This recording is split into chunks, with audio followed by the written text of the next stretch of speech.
Welcome back everyone to the fourth video in my science series on epigenetics. Today I'm going to look at some of the beliefs we may have about our DNA in regards to our health and our aging that may be affecting our ability to empower ourselves.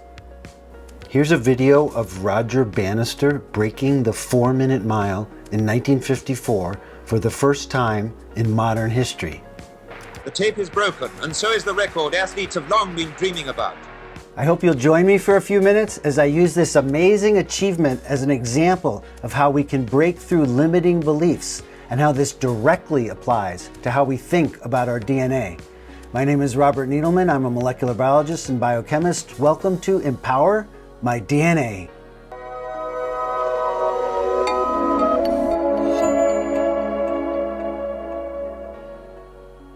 For hundreds of years, no one ran the distance of a mile in less than 4 minutes. After one man did this in 1954, you can see almost 1,800 people did it by 2022.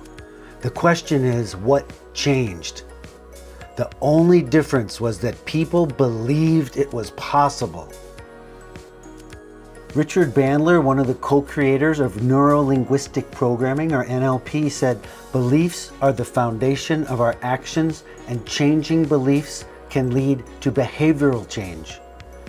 But how does this apply to our health and longevity?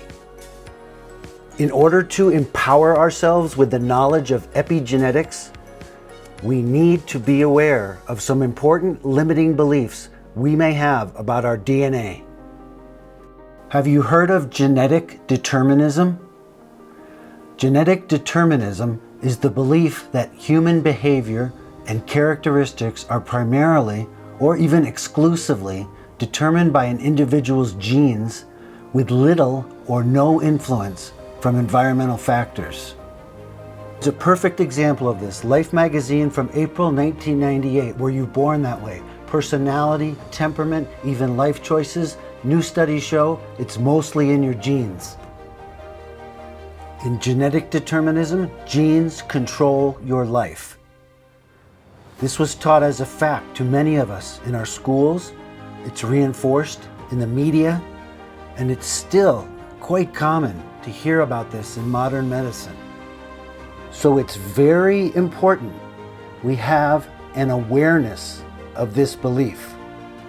The new science is epigenetics. Epi means above.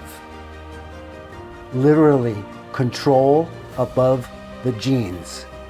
Epigenetics means we decide how our DNA is used. The new genetics, DNA is not your identity. There's a second limiting belief we need to address as well. Many of us were taught about a theory of evolution, which can be summarized something like this. Life on Earth has changed and diversified over vast periods of time, with organisms evolving from common ancestors. Most people watching this video have probably heard of the brilliant naturalist and biologist Charles Darwin, best known for his theory of evolution through natural selection. On the other hand, most people have not heard of another brilliant naturalist and biologist, Alfred Russel Wallace.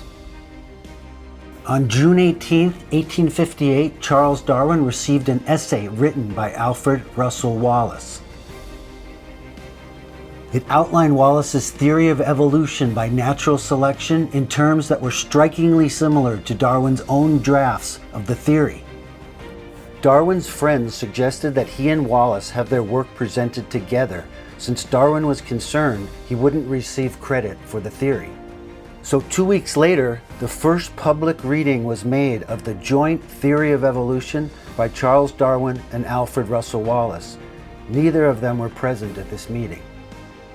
A year and a half later, on November 24, 1859, Darwin published his brilliant book On the Origin of Species by Means of Natural Selection, which was very well received, and he is now widely credited with the theory. So both Darwin and Wallace came up with very similar theories about the mechanism of evolution. but there are some very important differences in terms of how Darwinism may have affected some of our beliefs. What is the theory of natural selection? The theory proposes that the fittest individual organisms, those with the characteristics best suited to their environment, are more likely to survive and reproduce. You've probably heard the term survival of the fittest. In Darwinism, natural selection acts on individuals in a species. Individuals struggle for existence. Those born with the best suited traits survive. All of this is based on competition between individuals in a species. In Wallace's version of survival of the fittest, he proposed that selection acts on groups or species. Survival of the fittest means the weakest in a population are eliminated and that anyone can grow and become stronger. His focus was more on cooperation between individuals. This is a very different approach than competition. So it's important to know if we have beliefs based in these concepts. Birth genetics determine us. The ones born the most fit survive. Competition is important for survival. We don't have to think this way. In other words, new mindset, new results. We can say things like, all possibilities are open to me. Genetic determinism has clearly been proven to be the wrong view of the role of our DNA, and epigenetic science clearly proves that we are not victims of our DNA, but we are in charge of our health and our longevity. Yes, we inherit our DNA, but it's up to us how we use it. In my next talks, I'm going to start to more specifically go into the structure of our DNA, the structure of our proteins, and how this makes them work. And I'm also going to start to talk about the Human Genome Project. So there's a lot more to come.